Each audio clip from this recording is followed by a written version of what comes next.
সম্পর্ক স্থাপনকারীরা কোথায়? আজ আমি তাদেরকে আমার বিশেষ ছায়া দান করব। আজ এমন একটি দিন যেদিন আমার ছায়া ব্যতীত অন্য কোনো ছায়া অবশিষ্ট থাকবে না। সুবহানাল্লাহ। তো ভালোবাসা হতে হবে আল্লাহর জন্য। এখন যে বিশ্ব ভালোবাসা দিবস আপনি বলছেন, এই ভালোবাসাটা হলো প্রতারণা এবং স্বার্থের জন্য।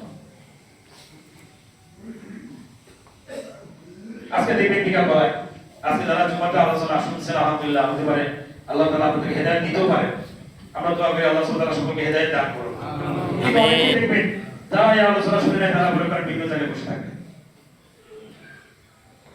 জিনা তো শুরু হয় চোখ দিয়ে, হাত দিয়ে, কথা মুখ দিয়ে, এরপরে লজ্জাস্থান দিয়ে। আমরা আমাদের সন্তানকে আমরা কি শেখাচ্ছি? এই ছোট ছোট জিনিস এবং এই মারাত্মক জিনিসগুলো সম্পর্কে যদি আমাদের বাচ্চাদেরকে আমরা সচেতন না করি, একদিন আপনার সামনে এসে বিশ্ব ভালোবাসা দিবস পালন করবে, আপনি কি করবেন?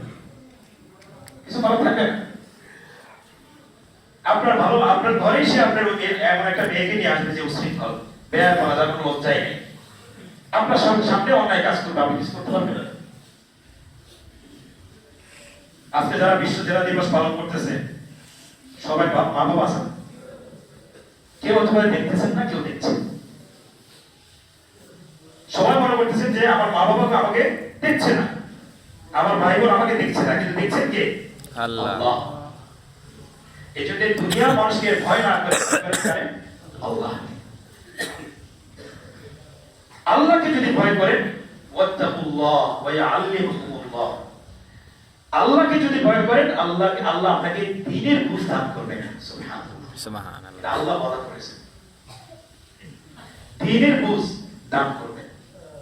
আর যদি দ্বীনের বুঝ দান করেন, তাহলে আপনি ইসলামটা জানা আপনার জন্য সহজ হবে, ইসলামের বিধিবিধান অনুযায়ী আমল করা আপনার জন্য সহজ হবে, জান্নাত পাওয়াটাও আল্লাহ তাআলা আপনার জন্য কি করে দিবেন? সহজ করে দিবেন। মুহতারাম হাজিরিন, তাহলে আমরা এই দিনের যে আজকের যে বেহায়া করা দিবস, এটাকে আমরা পরিত্যাগ করি, এটাকে আমরা রিজেক্ট করি, এটাকে আমরা ইগনোর করি। আল্লাহ সুবহানাহু ওয়া তাআলা আমাদেরকে তৌফিক দান করুন। আমিন। পাশাপাশি আজকে দিনের যে রাতের যে কুসংস্কৃতিগুলো আমি বলেছি, আপনি পার্সোনালি ইবাদত করবেন, আমার কোনো নিষেধ নাই, কোরআন হাদিসে কোনো কি নাই, নিষেধ নাই, তারা এইভাবে করে আসতে করেন। কিন্তু একদম মসজিদের সম্মিলিতভাবে আপনি কোনো ইবাদত ইসলাম কি দেয় না, অনুমোদন দেয় না। আপনি সবসময় তাহাজ্জুদ পড়তেন, এখনো তাহাজ্জুদ পড়েন, কোনো বাধা নেই। আপনি রাতে কোরআন তেলাওয়াত করতেন, এখনো কোরআন তেলাওয়াত করেন, কোনো বাধা নেই। কিন্তু যে হালুয়া রুটি সংস্কৃতি, 100 টাকা সালাত করতে হবে, ঘোরাফেরা করতে হবে, এই বন্ধুর বাসা যাইতে হবে, বন্ধুর বাসা যেতে হবে, কবর জিয়ারত করবে, এটা ইসলাম অনুমোদন দেয় না। মুহতারাম হাজিরিন, আপনারা জানেন যে আমাদের আগামীকাল আসুন্না কনফারেন্স অনুষ্ঠিত হবে ইনশাআল্লাহ। আপনারা যে জায়গায় বসে আছেন এই জায়গাতেই বাংলাদেশের বিশিষ্ট স্কলারগণ এখানে আলোচনা রাখবেন।